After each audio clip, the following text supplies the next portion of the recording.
નમસ્કાર દર્શક મિત્રો, આપ જોઈ રહ્યા છો વડોદરા 24 અવર્સ ન્યૂઝ ચેનલ। હવે જોઈએ અગત્યના સમાચાર। અષાઢ સુદ અમાસ એટલે દિવાસો। દિવસાના દિવસથી દશામાના વ્રતની શરૂઆત થાય છે। દિવાસાના દિવસે વડોદરા સહિત સમગ્ર ગુજરાતમાં મોટાભાગની મહિલાઓ માતાજીના વ્રત રાખે છે।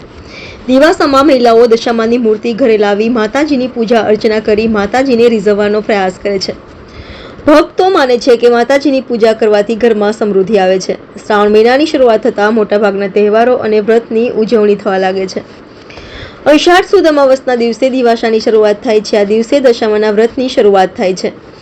દશામાના વ્રતની ઉજવણી સૌથી વધુ મહિલાઓ કરતી હોય છે। મહિલાઓ દિવાસાના દિવસે પોતાના ઘરે દશામાની મૂર્તિ લાવી 10 દિવસ નકરોડા ઉપવાસ રાખી દશામાના વ્રતની ધામધૂમપૂર્વક ઉજવણી કરતા હોય છે। અષાઢ સુદ અમાવસના દિવસથી મહિલાઓ પોતાના ઘરે દશામાની મૂર્તિ લાવી ઘરે સ્થાપના કરી 10 દિવસ સુધી નકરોડા ઉપવાસ રાખી ધામધૂમપૂર્વક ઉજવણી કરે છે। ભક્તોની માન્યતા છે કે દશામાનો ઉપવાસ કરવાથી પરિવારમાં સુખ શાંતિ તેમજ પતિ તેમજ પુત્રનું લાંબુ આયુષ્ય, પુત્ર પ્રાપ્તિ સહિતની મનોકામના પૂર્ણ થાય છે।